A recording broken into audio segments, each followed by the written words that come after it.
So now we going to start from here. Water supply to Chennai, is it available to all? While there is no doubt that the public facilities should be made available to all, in reality we see that there is a great shortage, in of such facilities. In the rest of this chapter, we will read about the provisions of water, which, as we have seen, is a public facility of great importance. Water supply in Chennai, as we saw in the beginning of the chapter, is marked by shortages. So you've seen in the earlier, in the start of the chapter, we saw the situations. Of four different people, and how much water is available and their condition of water. Municipal supply meets only about half the needs of the people of the city on an average.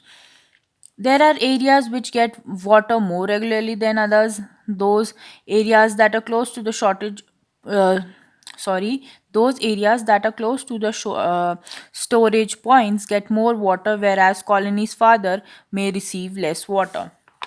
So here it's saying that, if colonies which are near the storage point, they might get a closer, they might get more water as compared to colonies which are far away from the ones which are closer to the closer to the point of storage. The burden of shortfalls in water supply falls mostly on the poor. The middle class, when faced with water shortage, are able to cope up through a variety of private means such as digging borewell, buying water from tankers, and using bottled water for drinking.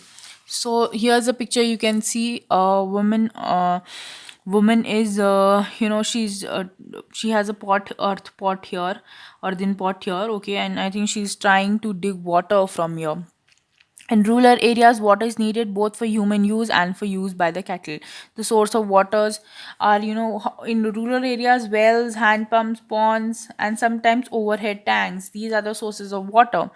Much of these are privately owned compared to the urban areas. There is an even greater shortage of public facilities in a rural area. So, on comparison between a rural and urban area, area has even poor shortage of water.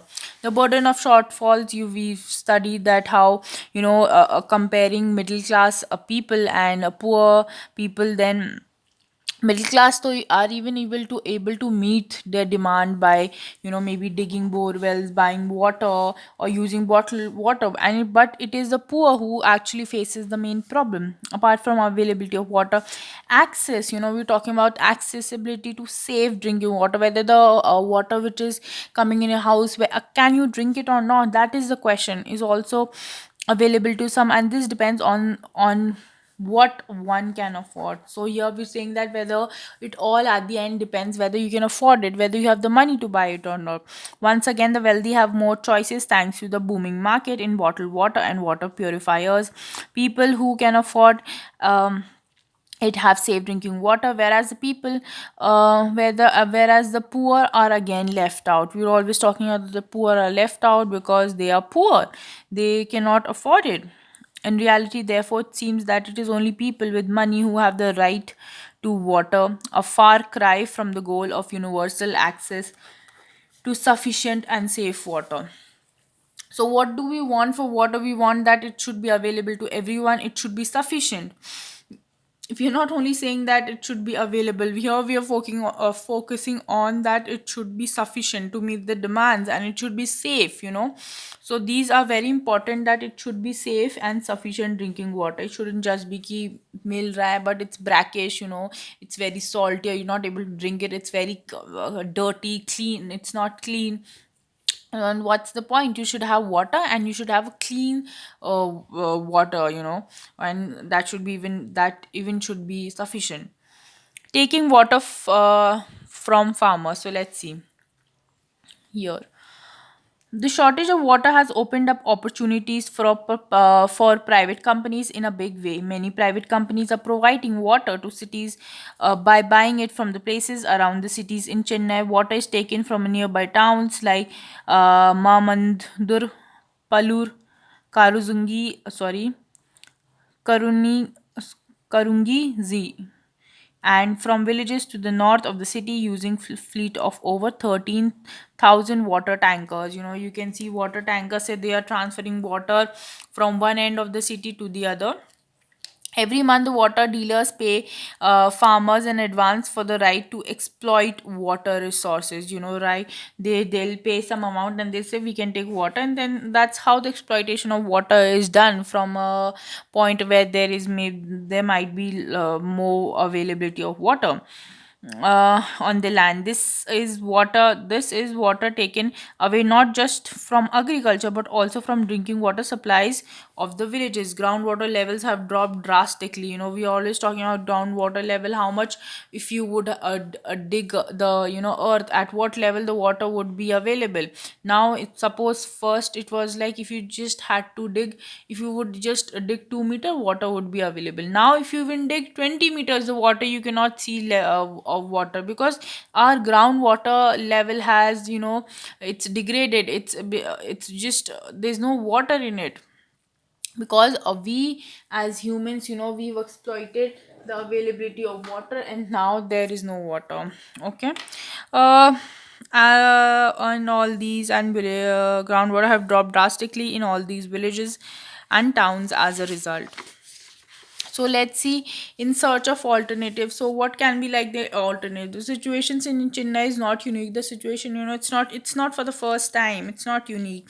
A similar scenario of shortages and acute crisis during the summer months of is common in other cities of India. The shortage of municipal water is increasingly being filled by the expansion of private companies who are selling water for profit. We again, it's pointing out to the fact that profitability and non profitability, whose aim is what, even if they provide water.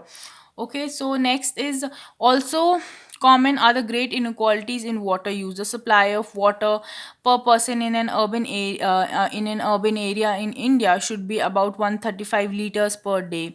About like 7 buckets, a standard set by the Urban Water Commission, whereas people in slums have to make it to less than 20 liters a day per person. That is like maybe like 1 bucket. So you can see, whereas in urban area person, is getting access to maybe 7 buckets, whereas the persons in the villages are getting access to only maybe like 1 bucket.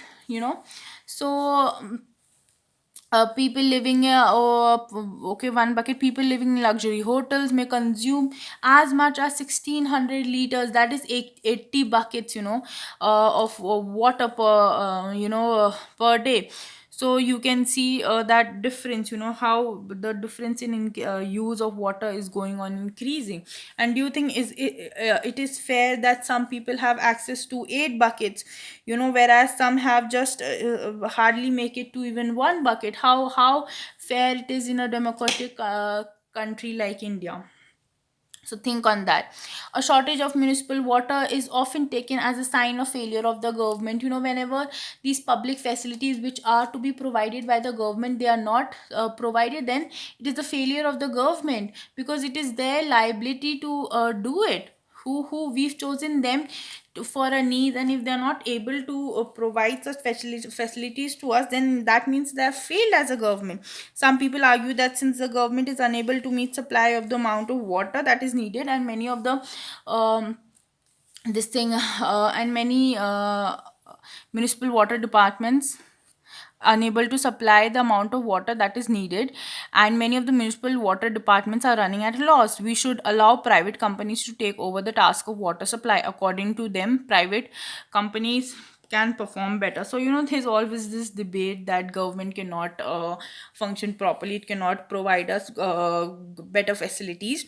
So this responsibility should be given to the private company, because they are better in managing things, and yeah, they will perform better. But do you think that the aim, see, when we talk about, what is the aim, what is the intent of an person or an organization? For example, when you're talking about water facilities, then the pure intention, of the government would be to provide it, because they have being chosen by us to fulfill our demands and needs, because they are the chosen government. Whereas if you talk about a private organization or so, then their aim won't be that. Their aim is to make profits for their company or so. So why there, they will maybe make the water which is available, they'll make it expensive. You won't have the same amount. Like if you're paying, for example, 200 rupees, you won't be getting the same amount of water in that money. They will increase, maybe they'll increase it to like 800 rupees, they might increase it to 1000. So so here when we're talking, we are saying that what is the intent behind all these companies which provide, because the main aim at the end is to earn profits. Okay, consider the following facts. Throughout the world, water supply is a function of the government. There are very few instances of private water supply. There are areas in the world where public water supply have achieved universal access. So can you believe, in one situation, if we see that India is still lacking to even provide minimum water, whereas some countries, yes, they have achieved the universal access. That means they have safe and sufficient drinking water. So we are actually lagging behind in comparison to many of the countries. So let's, for example, now it's let's study the example of public water supply in Porto Alegre. Is a city It's a city in Brazil, and though there are many poor people in this country, what is remarkable is that it has far lower number of infant deaths as compared to other cities in the world. The city's water department has achieved universal access to safe water, and this is the main reason behind the low number of infants deaths. The average price of water is kept low, and the poor are charged half the basic rate, where whatever profit the government makes, it is used to improve the water supply. And uh, the working of the water departments is transparent, and people can have a direct say to the deciding which project the government should take up. Through the process of public meetings, people hear what the managers you know have to say and vote on their priorities. So we can see the example of a city in Brazil, that how they have achieved this thing, universal access to water. That means they have sufficient and clean drinking water to drink. So yeah, you can see on comparison where we are lagging behind. So, in a few cases where the responsibility of water supply was handed over to private companies, there was a steep rise in the price. So, here, we've discussed that this is what I was talking about, the rise in the price of water, making it unaffordable for many cities. Cities have saw a huge protest with riots breaking out in places like Bolivia, forcing the government to take back the service from private hands. So here the same thing we are talking about. What is the difference when a public facility has been given to a private company and when it is under government? Within India, there are cases of success in government water department, though these are few in number and limited to certain areas of their work. The water supply department in Mumbai raises enough money through water charges to cover its expenses. On So let's talk about Mumbai. You know that it covers its expenses through the charges it has on supplying water. In Hyderabad, a recent a report shows that the department has increased coverage and improved performance in revenue collection. So, if they're able to collect a good amount in revenue services from by providing these public facilities, they'll able to incur the cost, and therefore eventually improve the performance will be improved. In Chennai, where we talked about Chennai, then the department has taken several initiatives for harvesting rainwater to increase the level of groundwater. It has also used the services of private companies for transporting and distributing water, but the government water supply department decides the rate for water tankers and gives them permission to operate. So, one thing that can be done is that it has to be under the regulation of the government. It should be the government who decides the price or put a cap on it, that you cannot sell more than 2 rupees per liter. If they put a price on that and they have a tight regulations, then of course it can be done, whether you give it to the private company or you manage it under your own. Hence they are called on contract. So the private companies, they only help in transport and distributing the water, and it is the government who decides the price. So that can also be done. So here are these.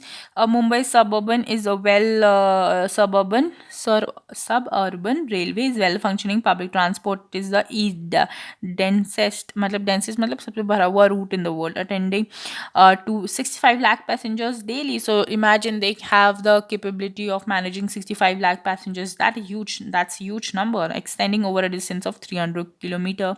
These local trains allow people living far away from Mumbai to find work in the city. Note that the high cost of housing in cities makes it impossible for an average work to live in the city. Mumbai is very expensive if you talk about rentals of staying there.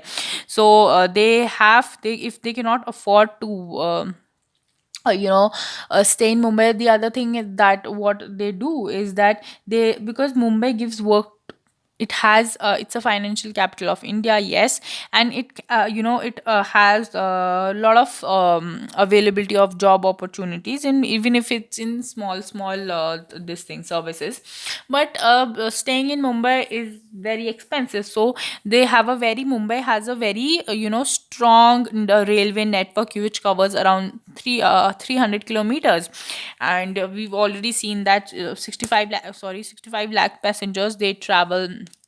It's here 65 lakh passengers they travel every day, and they have a well functioning public transport, so they don't need to stay in Mumbai, because firstly it is expensive, and secondly when they can stay outside and come, like, go up and down every day the route, then why not, because Mumbai is expensive. Discuss the main ideas in the above section. What do you think can be done to improve water supply? So we've already discussed the, whether it's about the revenues, or we can just give transporting and this thing distributing service to the public, to the private company, or maybe increase other methods of storing rainwater harvesting, that can be used. Do you think that it is important to conserve resources like water, electricity, and to use um, it is also important to conserve resources like water and electricity, and to use more public transport? Yes, because then, for example, if you want to go to from up if you want to go to Mumbai to Delhi, okay, that's a quite of a distance. Okay, so but if you go through a public transport that is also carrying 10 people with you, then the amount of CO2 and everything would be reduced, and it will be divided between many people. Whereas if you only take your car alone, then the per consumption of the CO2 and everything, and this thing deteriorating the environment, everything per person increases. Suppose if you were going in your crown first, you were causing a damage. If you go alone, then you're causing a damage of 100, okay, only by yourself. But if you are going like five people together, then it's divided, that 100 is divided into five people. That means only you're causing now only 20% damage. So what's better? Of course the 20% damage is better. Extending sanitation facilities, latrines for us, they exclaimed in astonishment. We go and perform our functions out in the open. Latrines are for you, big people. Mahatma Gandhi recounting untouchables grievances, Rajkot Sanitation Committee in 1896. Besides safe drinking water, sanitation is very important, is a must for the in prevention of waterborne diseases. However, sanitation coverage in India is even lower than that of the water. Official figures for 2001 show that 68% of the households in India have access to drinking water, and about 36% have access to sanitation. When we talk about sanitation, we mean toilet facilities within the premises of their residence. Once again, it is the poor, both whether it is in the rural or urban area, who lacks access to sanitation. So having a proper toilets in your house, and not just going it out and defecating openly. So that's wrong, because it actually impacts the health of the people around and in the environment, because a lot of waterborne diseases can be caused. Sulab, a non-government organization, has been working for 3 decades to address the problems of sanitation facing caste, low income people in India. It has constructed more than 7,500 public public toilet blocks, and 1.2 billion private toilets, giving access to sanitation to around 10 million people. That is almost this thing 1 crore.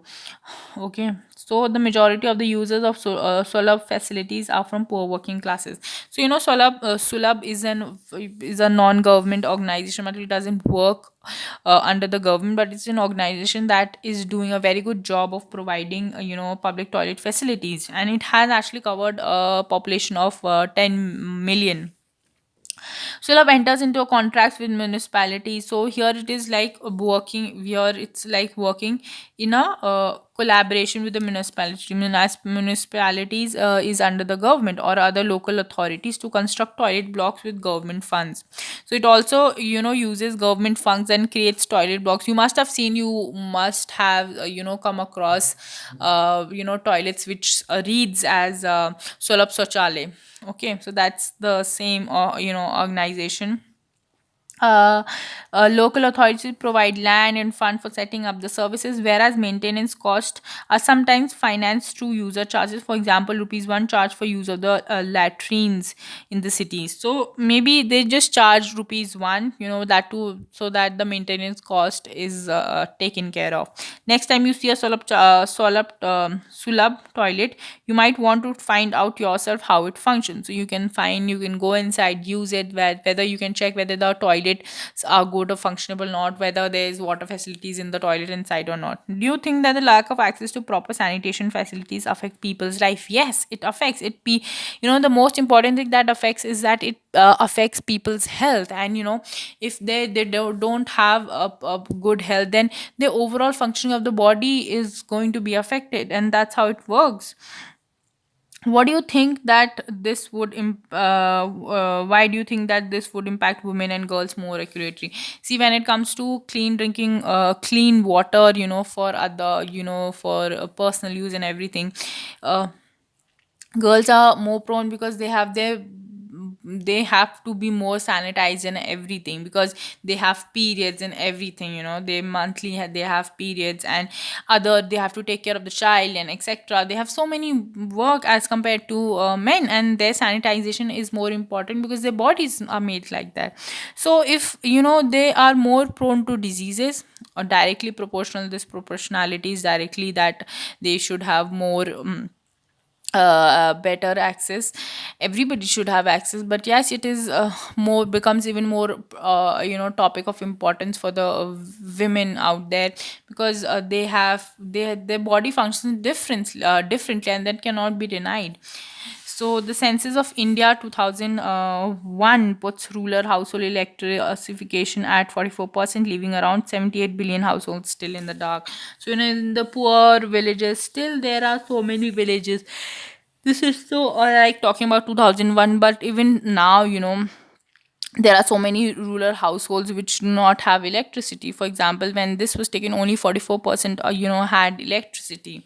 Conclusion: public facilities relate to our basic needs, and the Indian constitution recognizes the right to water, health, education, etc. as being part of the right to life. Right to life is article 21. Okay, this is under all that.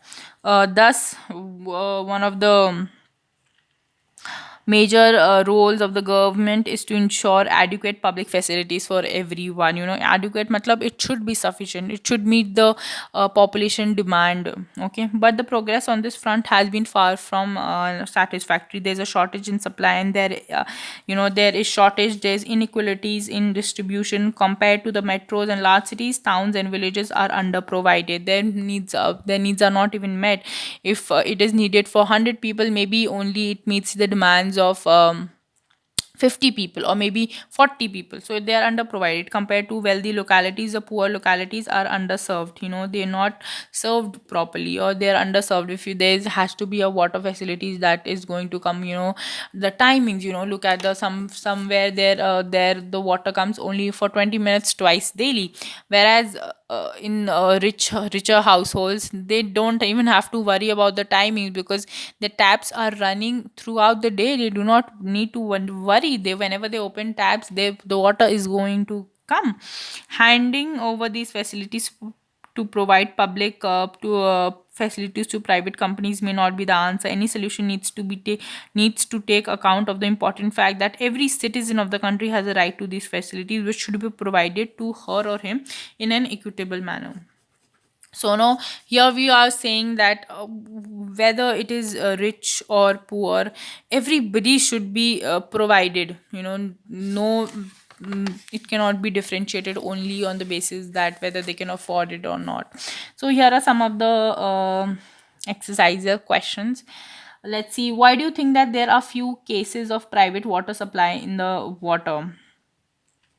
Because see, firstly, I'm telling no, it is there that it is the responsibility of the government to provide the water supply, and because the whole question about making profit and non-profitability comes, and whose responsibility the government is chosen to provide us services.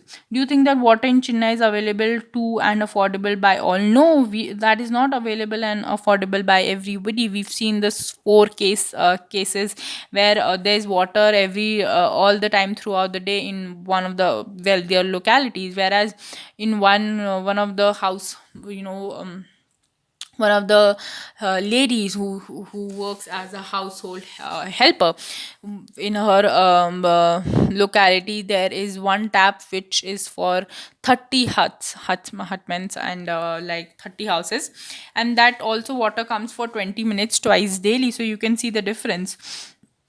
How is the sale of water by farmers to water dealers in China affecting the local people? Do you think the people can object to such exploitation of groundwater? Can the government do anything in this regard? Yes, the government can do anything. It has the power to make rules and regulation. Nobody is above the law. Okay, so because they exploit it, because even farmers need money, and even if they need water also, both are important, and it's just for them. Even for farmers, they are just stuck there, because even they want water, of course, but then they even exploit it, because they are the richer. These private companies will come and exploit them and give them money and say that we are giving you this money, and like a charge they'll give, and they'll say that we can have access, and this is how they transport water from one end of the city to the other, making more profits. What are the most why are the most private hospitals and private schools located in major cities and not in towns and rural area? Of course, to make profits. People who can afford or not, in the this thing, major cities, people will want their children to go to good schools for a better future, and for this they would spend any amount that would be ours. So that's the major difference, who can afford and who cannot, can haves and have nots. Do you think that the distribution of public facilities in our country is adequate and fair? Give an example of your own to explain. No, distribution of public facilities is not fair, whereas we've already seen examples. There are good examples also, there are bad examples also, no doubt. And but our motive and aim should always be that sufficient water is actually provided to everybody, regardless of their background, caste, without any discrimination, even on the basis whether they can afford or not, whether they're rich or poor. So you can give an example of your city and town or whatever. Take some of the public facilities in your area, such as water, electricity, etc. Is there a scope to improve these? What in your opinion should be done? Complete the table. So talk about, you can actually have a discussion with your friend about water, electricity, roads and public transport.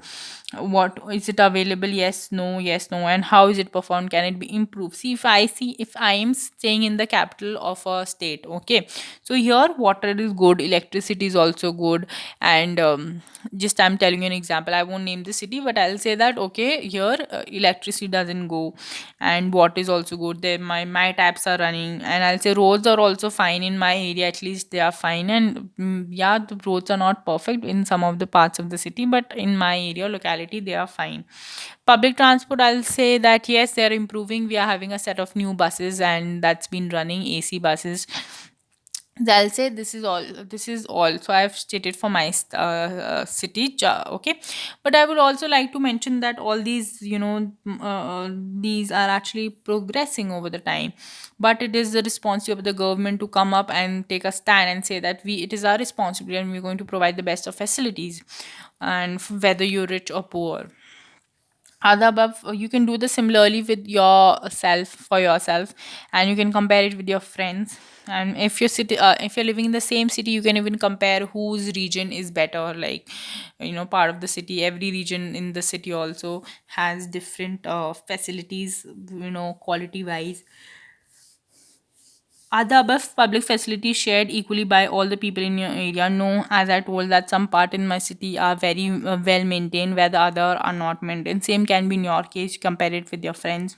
Uh, Data on some of the public facilities are collected as part of the census. Discuss with your teacher and how this the census is collected every 10 years.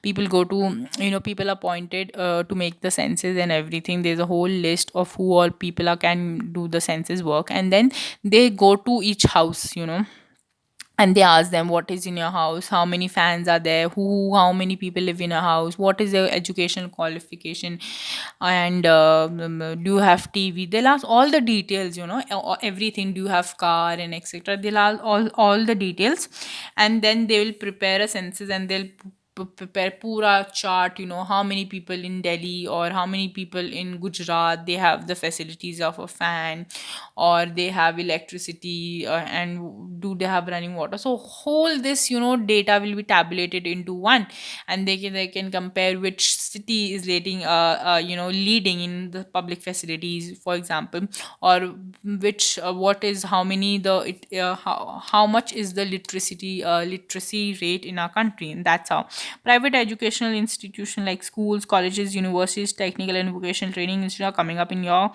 our country in a big way. On the other hand, educational institutions run by the government are becoming relatively less important. What do you think may be the impact? See, the over when a private institution or organization, they provide at a higher cost, whereas the government provides it at a lower um, cost price and everything. And the whole aim is about making profits, and whether it is in the public interest or not. What is the intent behind providing all these way, what will the school fees, how much are they going to charge on the hospitals and everything. So we've already discussed the private thing and the government role and comparison on why and what. Sanitation provision of facilities for safe disposal of human urine and feces. This is done by construction of toilets and pipes to carry the sewage, um, and treatment. This is necessary as to avoid contamination. A company is a form of business set up by people or by the government. That those that are promoted and owned by individuals or groups are called private companies. For example, Tata Steel is a private, whereas Indian Oil is a company which is run by the government. Universal access is achieved when everyone has physical access to good and can afford it. For instance, tap connection at home will have physical access to water, and if the price is low, then it is provided for, and then everybody can afford it. Basic needs, primary requirement of food, water, shelter, and sanitation, healthcare, which are essential, without which you cannot live, and education, which are necessary for survival. Even if you can live without having a burger, but you cannot live without having water. So that's the difference. So we've done this chapter, and take care of yourself, stay healthy, be good.